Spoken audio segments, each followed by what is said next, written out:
Dad, मेरी company का जो नया ब्रांच खुला है ना इंडिया में, मुझे उसका चार्ज दिया गया है, तो मुझे अगले हफ्ते इंडिया जाना होगा। पर उत्कर्ष, अभी कुछ समय पहले ही तो 1 महीना वहाँ बिताकर आए हो। तब मैं वहाँ कंपनी का नया ऑफिस स्थापित करने गया था और अब कंपनी ने इंडिया ट्रांसफ़र कर दिया है। वहाँ जो नया ऑफिस खुला है उसे अब कुछ समय के लिए मुझे ही संभालना है। धक्का लगा उन्हें। फिर से इंडिया, कितनी मुश्किल से पीछा छुड़ाया था उस देश से उन्होंने, दीनानाथ पाटिल उर्फ डैनी ने। लगा जैसी किस्मत फिर से उन्हें उसी ओर खींच रही है। डर भी लगा, कहीं उत्कर्ष तूने मना क्यों नहीं किया। कहते मेरे पेरेंट्स सीनियर सिटीजन हैं, उनकी तबीयत भी सही नहीं रहती, मैं नहीं जा सकता। ये सब बातें नहीं सुनी जाती हैं मल्टीनेशनल कंपनियों में डैड। उन्हें बस अपने काम से मतलब होता है। तो तुम कोई दूसरी नौकरी ढूंढ लो, तुम्हें तो कोई भी नौकरी मिल जाएगी। इतने हाईली क्वालिफाइड हो। ये एक चैलेंज है डैड। कंपनी को जब इंडिया वाले ब्रांच से प्रॉफिट मिलने लगेगा तो मेरा कैरियर ऊंचाइयों पर पहुंच जाएगा। फिर वे मुझे एक एम्प्लॉय से पार्टनर भी बना सकते हैं। उत्कर्ष का जवाब सुन वे चुप हो गए।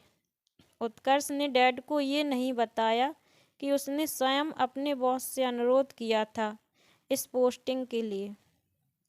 कुछ ही सप्ताह पूर्व इंडिया के पुणे शहर गया था उत्कर्ष अपनी कंपनी की शाखा को स्थापित करने के लिए। काम के बीच में पड़े एक वीकेंड में वह अपनी मौसी के यहाँ चला गया था जो मुंबई में रहती थीं। पुणे में खुल रहा तुम्हारा ऑफिस? अरे वहीं पास में तो तुम्हारा ददिहाल है। क्या नाम था गांव का? अम्बोली। हाँ यही, याद है मुझे अच्छी तरह से। दीदी विदा होकर वहीं तो गई थी। ये सब जानकारी उत्कर्ष के लिए नई थी। अपने ददिहाल में वह किसी को नहीं जानता था। अचंभित ही रहता कि डैड की तरफ का कोई भी नज़दीकी रिश्तेदार उनके संपर्क में क्यों नहीं है। मेरे दादाजी का नाम क्या था? पाटिल, शंभुनाथ पाटिल। इससे ज़्यादा मैं नहीं जानती। अगले वीकेंड वह अम्बोली पहुंच गया था, मन में उठ रहे 1000 प्रश्नों के उत्तर ढूंढने। वो कहाँ से आया है, उसकी फैमिली में कौन कौन है, क्या कोई अपना मिलेगा आदि। धड़कते दिल से जब वह गांव पहुंचा तो एक बुजुर्ग ने उससे शंभुनाथ पाटिल का घर पूछा।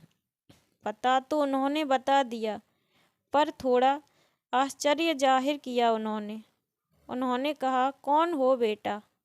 आज तक तो शंभू काका से मिलने शहर से कोई नहीं आया। जब उनके बेटे ने धोखे से उनकी सारी जमीन बेच दी, वह उनसे सारे संबंध तोड़ विदेश चला गया। तब से बेचारे दोनों अकेले ही रहते हैं। जी मैं उनका दूर का रिश्तेदार हूँ। मन बहुत व्यथित हो उठा था। उसके दादा दादी जिंदा हैं, इतने वर्षों से अकेले रह रहे हैं और उसे पता ही नहीं। घर की स्थिति बहुत अच्छी नहीं थी, परंतु जो वृद्ध द्वय सामने बैठे थे उन्हें देख उसकी आंखों से गंगा जमुना धार बह निकली। कृशकाय शरीर पर एक छटाक मांस नहीं, पर अपना सब कार्य स्वयं करते हुए। क्या यही उसके दादा दादी हैं? उनके पांव छूते हुए जब उसने अपना परिचय दिया तो उनको संभाल पाना उसके लिए असंभव हो गया। इस मुलाकात ने स्वयं उसे भी बहुत अस्थिर कर दिया था, परंतु इस वृद्ध दंपत्ति की हालत को शब्दों में बयान करना उसके लिए नामुमकिन था, जिसका उन्होंने दशकों से सपना देखना भी छोड़ दिया था। वो अगर सच बन उनके सामने आ जाए तो दिल की धड़कन तो कुछ पल को रुक ही जाएगी ना। जब सोमवार प्रातः वह पुणे लौटने लगा तो दादा दादी बेतहाशा रोने लगे। उन्हें लग रहा था कि उनके पुत्र की तरह उनका पोता भी अब कभी लौट कर नहीं आएगा। बेटे का 30 वर्षों से इंतजार कर रहे बूढ़े माँ बाप ने अपनी किस्मत से समझौता कर लिया था। पर अब दादी माँ, दादाजी, मैं आपसे अपनी कसम खाकर कह रहा हूँ, मैं आप लोगों को छोड़कर कभी नहीं जाऊँगा। फ्राइडे शाम को मैं वापस आ जाऊँगा। आप बिल्कुल निश्चिंत रहें। नौकरी तो करनी है ना। शायद ये सप्ताह उस दंपत्ति के जीवन की सबसे लंबा इंतजार रहा होगा। पर जब शुक्रवार को उत्कर्ष वापस लौटा तो मानो उनके जान में जान आ गई। दादी का मुस्कुराता चेहरा तो सचमुच में समुंदर लग रहा था। खून के रिश्ते में कोई बात तो होती है, वह हमारे हृदय के तारों को झंकृत करने से कभी नहीं चूकती। उस सप्ताह उत्कर्ष ने जितना बन पड़ रहा उसके दादा दादी के रिहाइश को बेहतर करने की कोशिश की। ये उसका इंडिया में आखिरी वीकेंड था। अगले शुक्रवार उसकी वापसी की फ्लाइट थी, पर उसने अपने भविष्य का खाका मन ही मन में तैयार कर लिया था। पूरा 1 महीना लगा उसे अपने बॉस को इस बात के लिए मनाने में कि उसका ट्रांसफ़र भारत वाले नव स्थापित दफ्तर में कर दिया जाए। इसके लिए उसे सिर्फ सफलता का आश्वासन देना पड़ा, वरन पहले से कम वेतन पर काम करने के लिए भी राजी होना पड़ा। परंतु उसे इन बातों का कोई गम न था।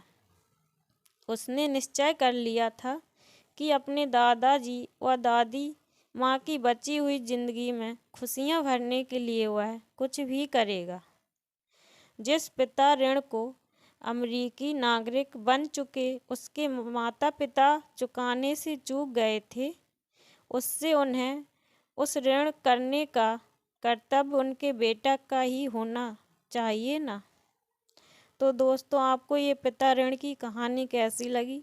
अगर आपको कहानी अच्छी लगी हो तो वीडियो को एक लाइक ज़रूर करें, और अगर आप लोग चैनल पर नए हो तो चैनल को सब्सक्राइब करके बेल आइकन को प्रेस करें। Thank for watching.